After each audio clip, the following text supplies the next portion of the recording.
Tobias Gibbons sat alone in the corner of his new classroom, his small frame hunched over his desk. It had only been a week since his family had moved to the neighborhood, and already he hated everything about it. His new home, his new school, and most of all, the feeling of being an outsider. No one spoke to him unless they had to. The other kids whispered about him, exchanged glances and laughed when they thought he wasn't looking. But the worst part wasn't the loneliness. It was the group of boys who had decided he was their new favorite target. At first they had only teased him, small jabs about his quiet nature, the way he dressed, or the way he passed. But as the days passed, their taunts turned into something crueler. They would trip him in the hallway, steal his lunch when no one was looking, and whisper insults in his ear during lessons. Whenever the teacher's back was turned, they would flick paper balls at him, and if he reacted, they'd make sure he was the one who got caught. One afternoon during an art lesson, the ringleader Jake grinned at his friends before dipping his fingers into the paint and smearing it across his uniform. "Tobias, Jake, why'd you do that?" The entire class turned to look. The teacher, Miss Reynolds, narrowed her eyes at Tobias, who was frozen in shock. "Miss Reynolds! Tobias! I've had enough of your behavior! Go stand outside!" "But I didn't—" "Miss Reynolds, vote, now!" The classroom erupted into laughter as Tobias slowly gathered his things and walked out, his ears burning with embarrassment. He stood in the hallway, fists clenched, heart pounding. It wasn't fair. Nothing was fair. By the end of the day, Tobias had 3 more punishments for things he hadn't done.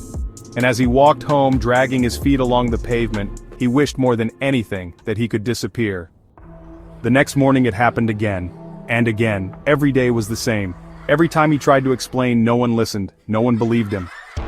Until finally, Miss Reynolds had had enough. "Miss Reynolds, I've given you too many chances, Tobias.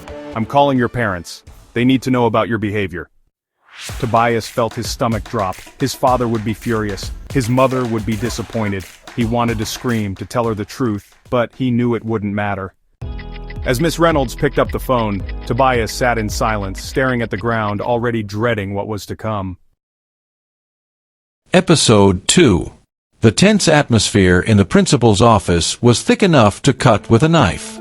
Tobias sat with his head lowered, while his mother, Eleanor, fumed beside him. The teacher had just laid out a series of complaints, missing assignments, classroom disruptions, and accusations of bullying. Eleanor slammed her hand on the desk. "That's impossible. My son would never do such things." Her voice was laced with fury and disbelief. "Tobias isn't a troublemaker. You must be mistaken." The teacher sighed, clearly exhausted. "Mrs. Carter, we have witnesses. Tobias has been caught instigating fights and harassing other students." Tobias clenched his fists. He saw the desperation in his mother's eyes, the way she was about to say something that would reveal more than she should. Before she could, he spoke up. "It's true," Tobias said, his voice steady but devoid of emotion. "I did all of it." Silence fell over the room.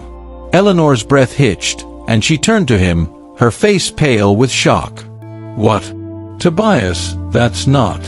"I did it," he repeated, his voice void of remorse. His mother was speechless, unable to process what she had just heard. Her once sweet, obedient son was now admitting to being a bully? Her world tilted, and she barely noticed when her husband, Richard, placed a hand on her shoulder to steady her.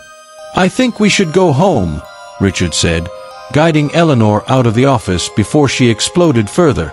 The ride home was silent, thick with unspoken words.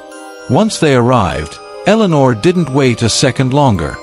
"What has gotten into you?" she demanded, standing over Tobias, who sat slouched on the couch. Tobias's jaw tightened. "Nothing. Nothing. You admitted to being a bully. That's not who you are, Tobias." "Maybe it is now," he muttered, his voice barely above a whisper. Richard stepped in, his voice calmer. "Son, talk to us. What's going on?" Tobias stood abruptly, his chair scraping against the floor. His eyes burned with something between rage and grief. "I haven't forgotten about her like everyone else." Eleanor's heart stopped. "Tobias." But he didn't stay to listen. He stormed up to his room, slamming the door behind him. The sound echoed through the house like a final declaration of war. Eleanor broke down in Richard's arms, shaking with silent sobs. "I thought moving here would change things," she whispered, the weight of her son's pain crushing her own heart. Richard held her close, though he, too, felt the overwhelming fear that their son was slipping away from them. "He has to do something. They cannot afford to lose their son too."